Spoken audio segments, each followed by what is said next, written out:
Warahmatullahi wabarakatuh, teman-teman. Sampai jumpa lagi dengan saya Elvara Norma Ariandini. Kali ini saya akan merekomendasikan judul penelitian skripsi dari Prodi Pendidikan Bimbingan dan Konseling atau Prodi BK ya, teman-teman ya.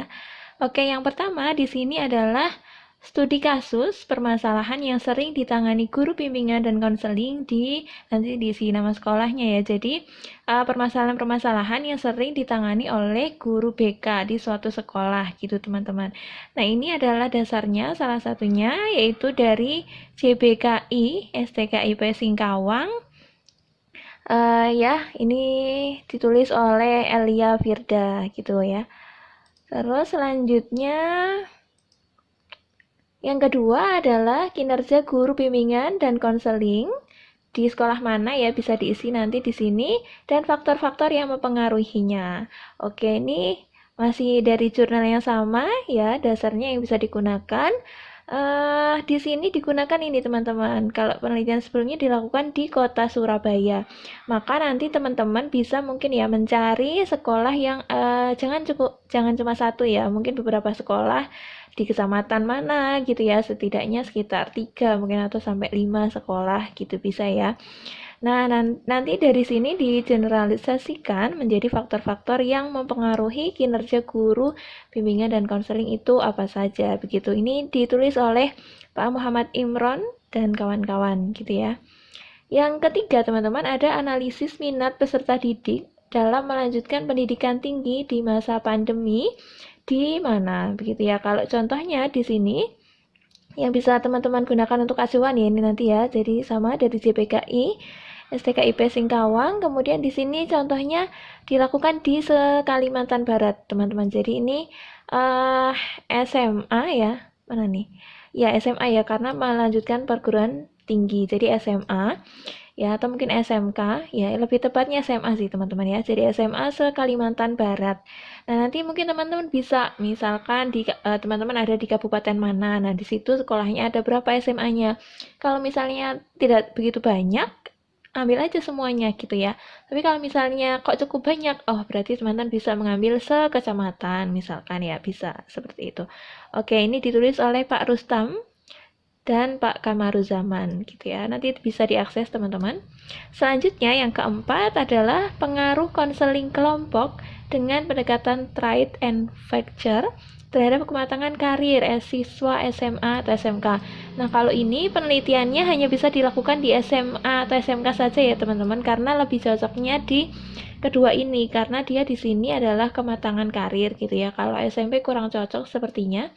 Ya, ini kalau SMP juga berbenturan dengan regulasi pemerintah yang sekarang menganjurkan untuk sekolah 12 tahun ya peraturannya, jadi sampai SMK atau SMA. Jadi setidaknya penelitian ini sebaiknya dilakukan di SMA atau SMK gitu ya.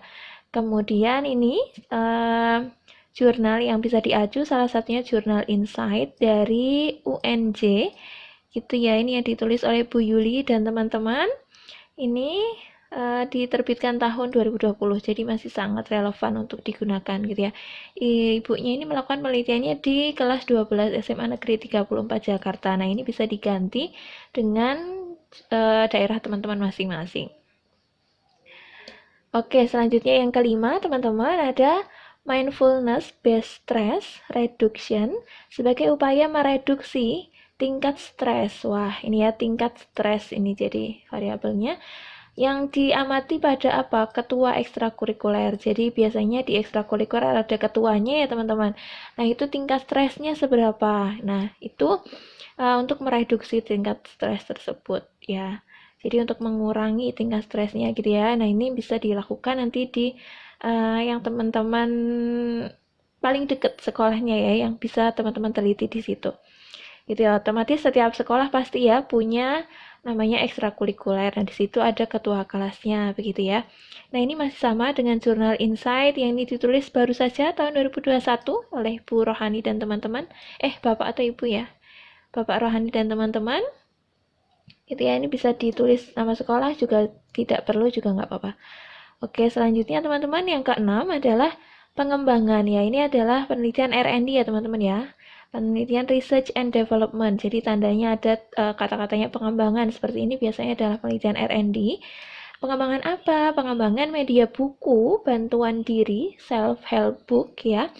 Dengan teknik, jadi pengembangan bukunya itu menggunakan teknik self-modification. Teknik self-modification untuk apa? Untuk meningkatkan keterampilan manajemen waktu siswa. Nah, ini bisa ditambah nanti di mana begitu ya. Atau kalau misalkan teman-teman ini nanti perlu pengujian ya teman-teman untuk penelitian ini. Jadi nanti setelah pengembangan ini nanti medianya jadi, begitu ya, media yang teman-teman kembangkan jadi, kemudian nanti diaplikasikan di sekolah untuk mengetahui peningkatan keterampilan manajemen waktu siswa ini gitu. Tapi kalau misalnya dari dosennya sendiri itu hanya menganjurkan ya atau cukup untuk melakukan pengembangan saja, maka teman-teman cukup sampai di sini nih. Sini saja sudah cukup. Jadi pengembangan media buku dengan teks self modification sebagai pedoman siswa SMA gitu misalnya, ditambah gitu cukup.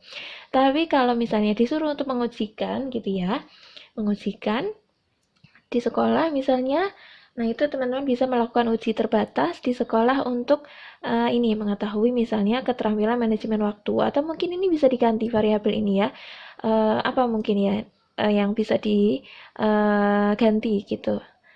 Jadi disesuaikan dengan kebutuhan yang teman-teman amati di sekolah apa, misalkan yang kurang apa sih untuk anak-anak di SMA tersebut. Nah, ini bisa.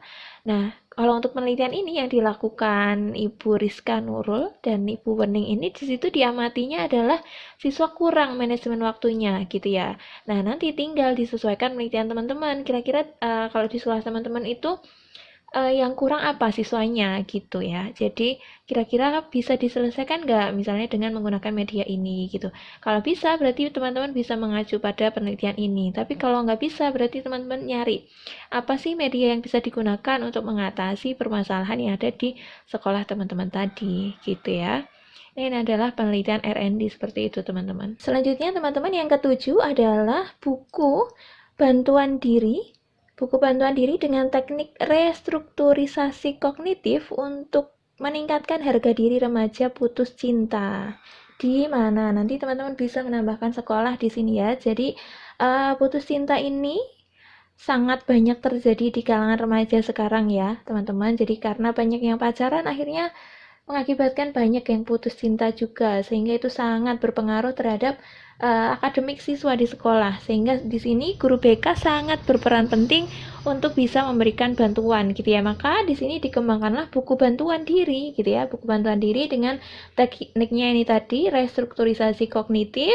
Dia diharapkan dapat meningkatkan harga diri remaja yang mengalami putus cinta ya. Mungkin remaja yang mengalami putus cinta ini harga dirinya seolah-olah terendahkan gitu ya. Jadi harus diupaya ditingkatkan lagi, diberi semangat lagi melalui media yang dikembangkan ini gitu teman-teman. Nah di sini salah satu jurnal yang teman-teman bisa acu adalah sama dari jurnal Insight UNJ ya. Ini baru ditulis 2021 oleh Bu Fadila dan Pak Herdi ya. Di sini teman-teman bisa akses. Bisa download juga jurnalnya gratis gitu ya. Selanjutnya yang ke-8 adalah pengembangan lagi ya. Di sini penelitian R&D lagi nih teman-teman. Jadi pengembangan apa? Pengembangan komik teman-teman, komik digital. Gitu ya, komik digital gitu ya. Sekarang kan komik digital ini sangat digemari nih. Nah, maka dari itu dia harus dimanfaatkan ya, dimanfaatkan untuk sarana edukasi begitu untuk siswa, tidak hanya digunakan sebagai untuk mengakses media sosial, mengakses TikTok, Instagram, dan sebagainya, tapi juga untuk menggunakan atau digunakan untuk melakukan bimbingan konseling. Di sini bisa guru mengembangkan komik digital tadi, bisa temanya misalnya tentang pelecehan seksual, karena ini sedang hits ya, tema ini dibicarakan juga. Nah, di sini nanti disampaikannya melalui bimbingan klasikal pada siswa. Silahkan diisi ya nanti siswa mana, disesuaikan dengan lokasi teman-teman berada. Nah, di sini jurnal yang bisa diacu teman-teman, jurnal Insight dari UNJ juga ya. Nah, ini kemarin ya, penelitian ini dilakukan di SMA 59 Jakarta oleh Bu Gina dan Wirda, begitu ya. Oke, nah ini bisa teman-teman download juga nanti. Kemudian yang ke-9 teman-teman, ya ini bisa dilakukan di sekolah-sekolah Muhammadiyah ya penelitian ini. Karena di sini adalah menggali kontribusi dari nilai-nilai al-Islam dan kemuhammadiyahan gitu ya. Setiap sekolah Muhammadiyah pasti punya ini, jadi nilai-nilai al-Islam dan kemuhammadiyahan ya. Nah, itu apa sih fungsinya di sini? Fungsinya apa? Untuk mendorong kinerja guru BK yang ada di sekolah. Ya, ini nanti bisa ditambahkan di sekolahnya sekolah mana gitu ya. Apakah kiranya ada peran dari Al-Islam dan Kemuhammadiyahan sendiri ini dalam mendorong kinerja guru BK gitu. Ya, jadi nanti dilihat dulu guru BK-nya seperti apa, kinerjanya seperti apa. Kemudian gimana kemudian Al-Islam dan Muhammadian ini berkontribusi terhadap kinerja guru BK tersebut gitu ya, teman-teman ya. Nah, ini bisa mengacu pada JBKI, STKIP Singkawang gitu ya. Ini dari penelitian Bu Asni dan teman-teman gitu ya. Ini adalah penelitian kualitatif ya teman-teman, jadi nanti bisa teman-teman melakukan wawancara terhadap guru-guru yang ada di sekolah tersebut gitu. Kiranya bagaimana kontribusi nilai-nilai Islam Muhammadiyah itu dalam mendorong kinerjanya.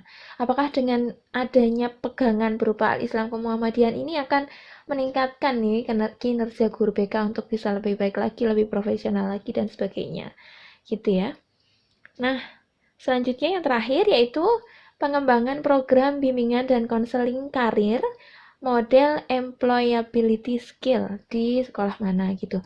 Nah, ini ya bisa teman-teman mengembangkan program bimbingan dan konseling karir begitu ya. Jadi sekarang kan karir itu sangat dibutuhkan, apalagi banyak beberapa siswa yang tidak melanjutkan ke perguruan tinggi gitu ya. Sehingga bimbingan karir ini baik di SMA maupun SMK, kalau SMK sudah pasti ya, tapi kalau di SMA tentu butuh juga gitu ya. Nah, itu teman-teman bisa lakukan di situ. Nah, ini dengan model employability skill. Oke, employability skill itu seperti apa? Nanti teman-teman bisa pelajari di jurnal ini ya. Di jurnal ini di yang sudah dilakukan oleh Ibu Endah dan teman-teman gitu. Nah, mungkin kiranya cukup sekian dulu teman-teman video kali ini. Semoga bermanfaat untuk teman-teman bimbingan konseling ya yang sedang melakukan penelitian skripsi gitu ya. Teman-teman BK semoga diberi kelancaran, segera selesai. Semoga video saya ini memberikan inspirasi kepada teman-teman gitu. Kiranya banyak ya tema yang sedang hits sekarang seperti pelecehan seksual tadi, kemudian karir gitu. Jadi teman-teman semoga bisa bermanfaat. Jangan lupa subscribe. Sampai jumpa lagi di video selanjutnya. Wassalamualaikum warahmatullahi wabarakatuh.